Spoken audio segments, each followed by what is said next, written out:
Assalamualaikum, masih bersama saya, Ibu Betty, di mata kuliah Aljabar Elementer. Pada minggu ini kita sudah memasuki pertemuan keempat. Kita akan membahas tentang monomial dan polinomial. Oke, sebelum kita mengkaji tentang monomial dan polinomial lebih mendalam, ada istilah-istilah yang perlu kalian ingat kembali karena di minggu kemarin saya sudah sedikit menyinggung, yakni tentang suku. Suku di sini adalah suatu bilangan atau hasil kali dari bilangan-bilangan, di mana setiap bilangan yang dikalikan itu disebut dengan faktor dari suku tersebut.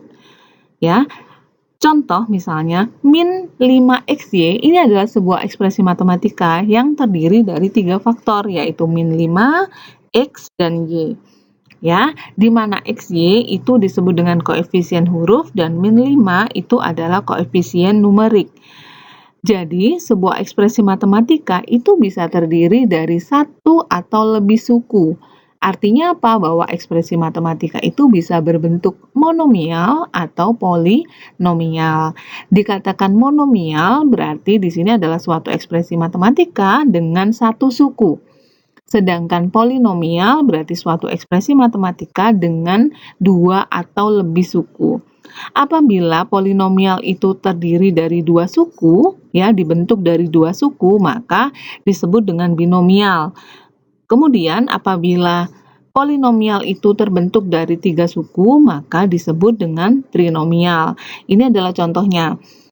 Ya, misalnya di sini 3x kuadrat, maka ini adalah bentuk dari monomial. Kemudian ada polinomial 3x kuadrat plus 5x, ya, karena terdiri dari 2 suku, maka ini adalah suatu binomial. Kemudian contoh yang ketiga, polinomial 3x kuadrat plus 5x min 2, ya, karena terdiri dari 3 suku, maka polinomial ini disebut dengan trinomial. Begitu. Oke, yang selanjutnya adalah tentang suku sejenis. Suku sejenis di sini adalah suku-suku yang memiliki faktor-faktor huruf yang sama. Ingat ya, jadi faktor-faktor hurufnya itu sama. Suku sejenis mempunyai koefisien huruf yang sama. Maka, kalau misalnya saya punya ekspresi matematika 5x kuadrat Y dan 3x kuadrat Y, ini adalah suku-suku sejenis dengan koefisien huruf yang sama, yaitu x kuadrat Y. Sedangkan untuk suku tak sejenis adalah suku yang tidak memiliki koefisien huruf yang sama. Contoh misalnya 5x kuadrat Y dan min 3xy kuadrat. Kalian bisa lihat di sana untuk yang 5x kuadrat Y, nah yang berpangkat 2 itu x-nya, sedangkan untuk min 3xy kuadrat, ya, yang berpangkat 2 itu adalah y-nya. Artinya apa? Bahwa dua suku ini tidak sejenis atau tak sejenis. Oke, biasanya ketika kita menambahkan atau mengurangkan polinomial, kita menggunakan tanda kurung dan simbol pengelompokan lainnya. Simbol-simbol pengelompokan tersebut meliputi yang pertama kita biasanya menggunakan tanda kurung biasa. Ya, contoh misalnya setengah dikali dalam kurung 8 dikurang 4x. Kemudian tanda pengelompokan yang berikutnya adalah tanda kurung siku. Di sini tujuannya adalah untuk melingkupi tanda kurung normal. Bisa diperhatikan contohnya, 8 dikurang tanda kurung siku 5 ditambah dalam kurung x min 2x. Kemudian pengelompokan yang berikutnya kita biasanya menggunakan tanda kurung kurawal. Ya, di sini untuk melingkupi tanda kurung siku. Contohnya, x dikurang tanda kurung kurawal 3 ditambah tanda kurung siku x dikurang dalam kurung x plus 4. Ya, kemudian pengelompokan yang berikutnya biasanya menggunakan garis datar atau bar. Contohnya 8 dikurang 4x per 2. Simbol-simbol pengelompokan ini dapat digunakan untuk memperlihatkan ya suatu penambahan atau pengurangan polinomial. Contoh misalnya penambahan polinomial 3a plus 4b dan 5a min b. Maka di sini kita bisa menuliskan 3 dalam kurung 3a plus 4b ditambah dalam kurung 5a min b. Yang kedua, pengurangan polinomial 2x min 5 dari x kuadrat plus 10x dapat ditulis dalam kurung x kuadrat plus 10x dikurang 2x min 5. Kemudian, pengurangan jumlah dari 8x kuadrat plus 9 dan 6 min x kuadrat dengan 3x kuadrat min 12, ini kita bisa menuliskan pengurangan jumlah dari. Maka di sini kita bisa menuliskan 3x kuadrat min 12 dikurang jumlah dari 8x kuadrat plus 9 ditambah dalam kurung 6 min x kuadrat. Oke, berikut ini adalah aturan untuk menghilangkan tanda kurung dan simbol pengelompokan. Aturan yang pertama, ketika menghilangkan tanda kurung di depannya terdapat tanda plus, jangan mengubah tanda-tanda dari suku di dalam kurung. Contoh, 3A ditambah dalam kurung 5A dikurang 10. Di sini karena penghubungnya adalah tanda plus, maka kita tidak perlu mengubah tanda-tanda dari suku di dalam kurung. Menjadi 3A ditambah 5A dikurang 10. Operasikan suku-suku yang sejenis menjadi 8A dikurang 10. Berikutnya, contoh 2, 3x kuadrat ditambah dalam kurung min x kuadrat dikurang 5x ditambah 8. Hasilnya 3x kuadrat dikurang x kuadrat dikurang 5x ditambah 8. Kita operasikan suku yang sejenis menjadi 2x kuadrat dikurang 5x ditambah 8. Aturan yang kedua, ketika menghilangkan tanda kurung yang ada di depannya terdapat tanda minus, ubahlah tanda dari setiap suku di dalam kurung. Contoh, 3A dikurang dalam kurung positif 5 dikurang 10. Maka karena di sini penghubungnya adalah minus, ubahlah tanda dari setiap suku di dalam kurung menjadi 3A dikurang 5A ditambah 10. Hasilnya adalah minus 2A ditambah 10. Berikutnya untuk contoh 2 silakan dipahami sendiri, amati, pahami. Langsung ke aturan nomor 3, ketika lebih dari satu simbol pengelompokan digunakan, hilangkan simbol-simbol tersebut satu persatu, dimulai dari simbol paling dalam. Contoh, 2 ditambah kurung siku R dikurangi kurung 3 min R. Maka kita harus selesaikan dari kurung yang paling dalam. Di dalam kurung kita selesaikan terlebih dahulu. 2 ditambah kurung siku R dikurang 3 ditambah R. Hasilnya 2 ditambah R dikurang 3 ditambah R. Nah, nanti tinggal melanjutkan operasikan suku-suku yang sejenis. Oke. Berikutnya yang contoh berikutnya juga silakan dipahami sendiri. Oke, selanjutnya adalah kita akan mengalihkan monomial dan pangkat yang memiliki bilangan pokok yang sama. Aturan yang pertama, untuk mengalihkan monomial dan pangkat yang memiliki bilangan pokok yang sama, yang pertama, untuk mengalihkan pangkat-pangkat dengan bilangan pokok yang sama, pertahankan bilangan pokoknya dan tambahkan eksponennya. Contoh, x pangkat 4 dikali x pangkat 3 itu sama dengan x pangkat 7. Contoh yang berikutnya, 3 pangkat 10 dikali 3 pangkat 2 sama dengan 3 pangkat 12. Nah, kalian bisa lihat di sini, ketika kita mengalihkan bilangan pokok yang sama, pertahankan bilangan pokoknya, lalu kalian hanya tinggal menambahkan pangkatnya atau eksponennya. Di sini kita bisa gunakan aturan x pangkat A ya, dikali X pangkat B itu sama dengan X pangkat A plus B. Untuk contoh yang berikutnya nanti kalian silahkan pahami sendiri. Kemudian, aturan yang kedua, untuk menentukan pangkat dari suatu bilangan pokok, pertahankan bilangan pokoknya dan kalikan eksponennya. Contoh, yang pertama, X pangkat 4 dalam kurung pangkat 3 itu sama dengan X pangkat 12. Kenapa? Karena X pangkat 4 dalam kurung pangkat 3 itu sama dengan, ya, perkalian X pangkat 4 dikali X pangkat 4 dikali X pangkat 4. Sehingga di sini kita tinggal mengalihkan eksponennya, ya, menjadi X pangkat 12. Lalu contoh yang kedua, 5 pangkat 2 dalam kurung pangkat 4 itu sama dengan 5 pangkat 8. Karena 5 pangkat 2 pangkat 4 itu sama dengan, ya, bilangan pokok perkalian 5 pangkat 2 dikali 5 pangkat 2 dikali 5 pangkat 2 dikali 5 pangkat 2. Hasilnya adalah 5 pangkat 8.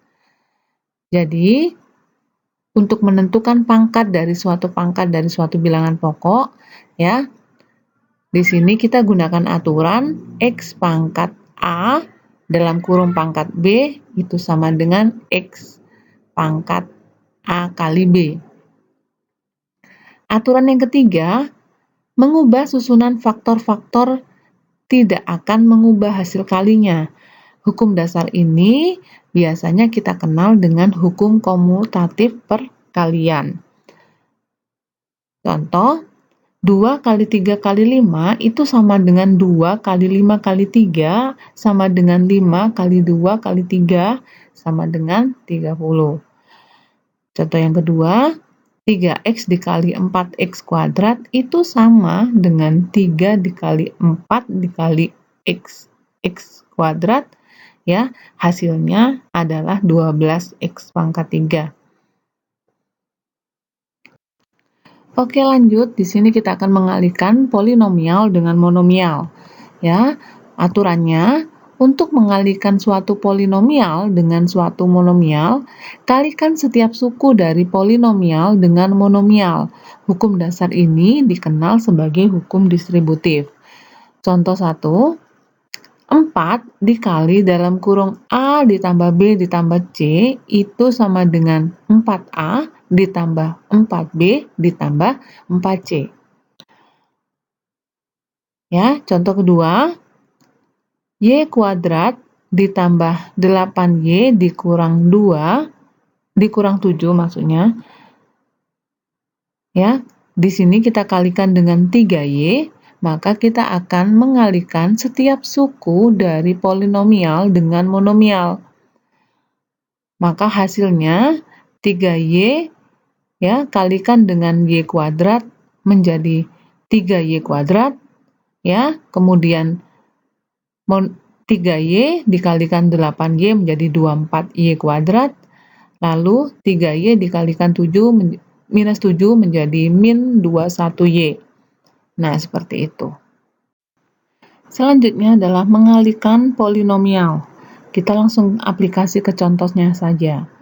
Kalikan 3x ditambah 4 dengan 1 ditambah 2x. Ya, di sini kita lakukan sesuai prosedur. Yang pertama, susunlah setiap polinomial secara berurutan. Ya, disolusinya menjadi seperti ini. Kita susun dari polinomial yang pertama, di sini adalah 3x ditambah 4. Kemudian ada polinomial kedua, yaitu 1 ditambah 2x.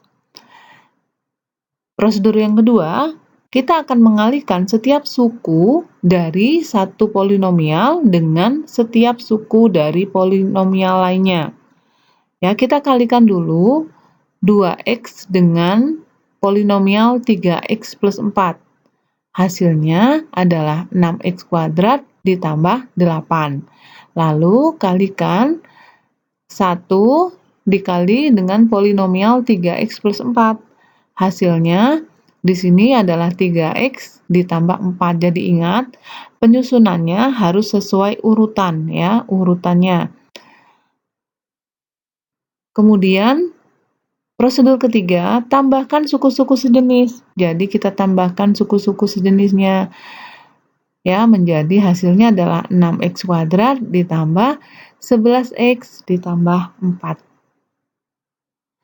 Jadi untuk memeriksa perkalian polinomial, ubah posisi polinomial dan kalikan kembali atau substitusikan sembarang nilai selain 1 dan 0 ke dalam huruf-huruf. Oke, berikutnya bagaimana membagi pangkat dan monomial ya. Ketika Anda membagi pangkat yang mempunyai bilangan pokok yang sama, susunlah menjadi suatu pecahan dan gunakan aturan-aturan berikut ini. Aturan yang pertama, jika eksponen dari suatu pembilang lebih besar dari eksponen penyebutnya, pertahankan bilangan pokoknya dan kurangkan eksponen yang lebih kecil dari yang lebih besar. Contoh, di sini kita buat seperti pecahan begitu. X pangkat 7 ya dibagi X pangkat 4 sama dengan, jadi kita tinggal mengurangkan eksponen yang lebih kecil dari eksponen yang lebih besar. Jadi menjadi X pangkat 3. Ya, di sini kita gunakan aturan jika A lebih besar daripada B, maka X pangkat A dibagi X pangkat B itu sama dengan X ya, pangkat A dikurang B. Lalu aturan yang kedua, jika eksponennya sama, maka kita mempunyai suatu bilangan yang dibagi dengan bilangan itu sendiri, maka hasil baginya adalah 1. Contoh, X pangkat 4 dibagi X pangkat 4 itu sama dengan 1. Di sini kita gunakan aturan bahwa X pangkat 4 dibagi X pangkat A dibagi X pangkat A sama dengan 1. Aturan yang ketiga, jika eksponen dari penyebut lebih besar, buatlah pembilang dari hasil bagi adalah 1 untuk menghasilkan penyebut. Pertahankan bilangan pokok dan kurangkan eksponen yang lebih kecil dari yang lebih besar. Ya, maka di sini kita contohnya X pangkat 4 dibagi X pangkat 7, maka di sini kita akan membuat pembilang ya dari hasil bagi itu adalah 1 menjadi 1 ya dibagi X pangkat 3. Aturannya di sini jika A-nya lebih kecil daripada B, maka X pangkat A ya dibagi X pangkat B itu sama dengan 1 dibagi X pangkat B dikurang A. Langsung ke contoh saja. Bagilah 21AB kuadrat dengan min 7A kuadrat B. Ya, caranya di sini adalah yang pertama, susunlah dalam bentuk pecahan. Jadi, kita akan menyusun solusinya ya menjadi bentuk pecahan.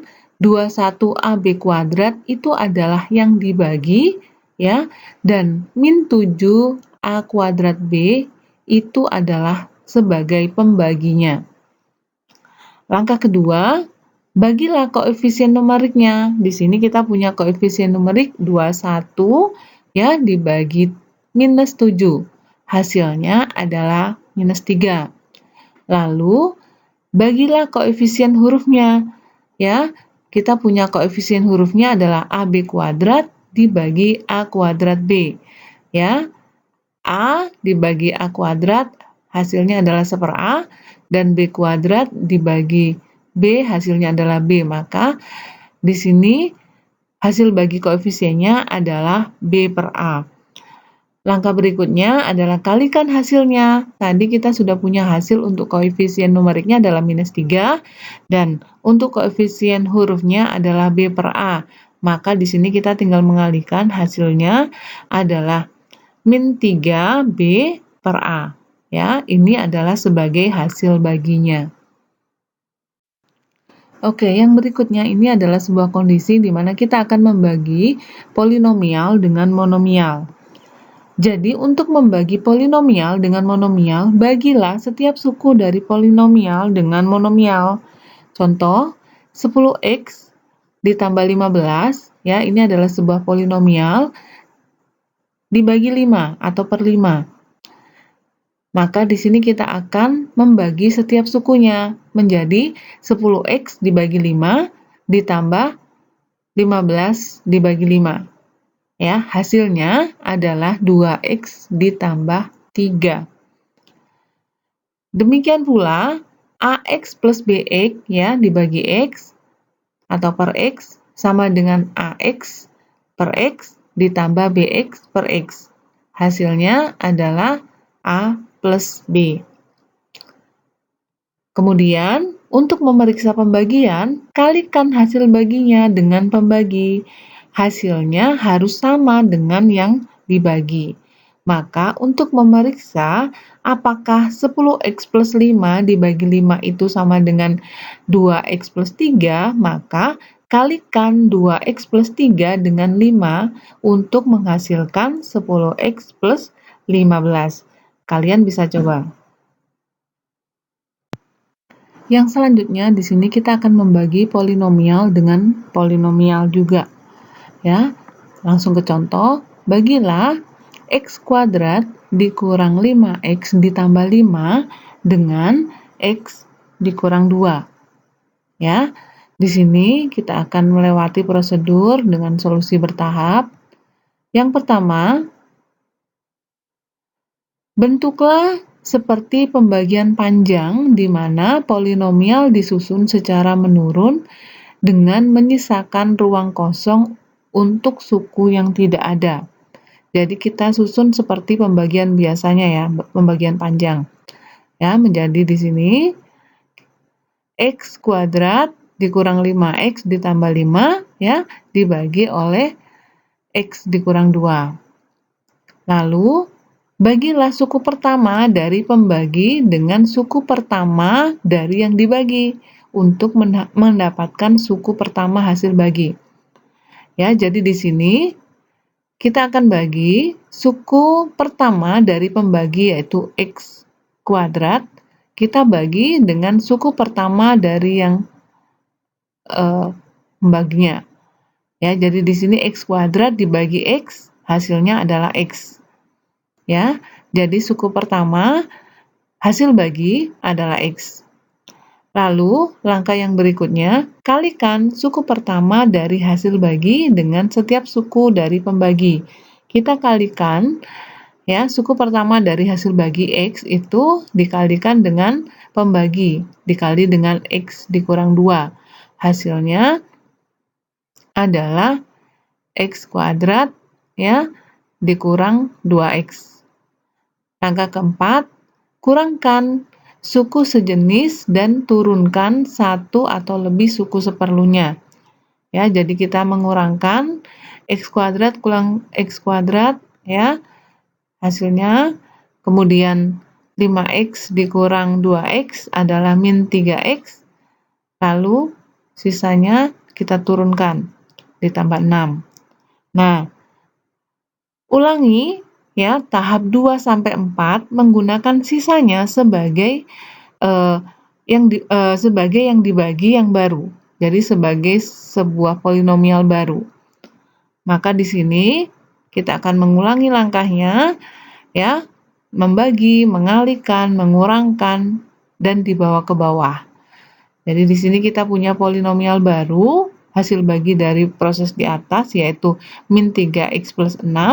Ya, kita bagi dengan pembagi yaitu x dikurang 2. Maka langkah pertama, kita kembali langkah pertama, kedua, ketiga, dan seterusnya ya sampai langkah keempat. Di sini kita bagi dulu suku yang baru ini min 3x dengan pembaginya suku pertama x ya, hasilnya adalah min 3. Lalu ya, langkah berikutnya adalah mengalihkan suku pertama dari hasil bagi dengan setiap suku pembagi menjadi 3x kali x dikurang 2 adalah min 3x ditambah 6. Nah, pada posisi ini kita sudah menghasilkan sisanya 0 ya. Jadi, jika memungkinkan, kalian bisa melakukan atau melanjutkan pengulangan pada tahap 2-4 sejauh mungkin, tapi karena di sini kita sudah memperoleh sisa 0, artinya kita tidak perlu melakukan tahap yang selanjutnya. Jadi, nanti secara lengkapnya solusinya kita bisa sajikan sebagai berikut. Jadi, hasil bagi dari X kuadrat dikurang 5X plus 6 dibagi dengan X min 2 itu adalah X min 3. Demikian. Oke, demikian. Terima kasih atas atensinya. Silahkan bertanya apabila ada yang tidak dimengerti ya, bertanya saja di grup WA. See you next time. Kita ketemu lagi di perkuliahan minggu yang akan datang. Jangan lupa dikerjakan tugasnya ya. Terima kasih. Assalamualaikum warahmatullahi wabarakatuh.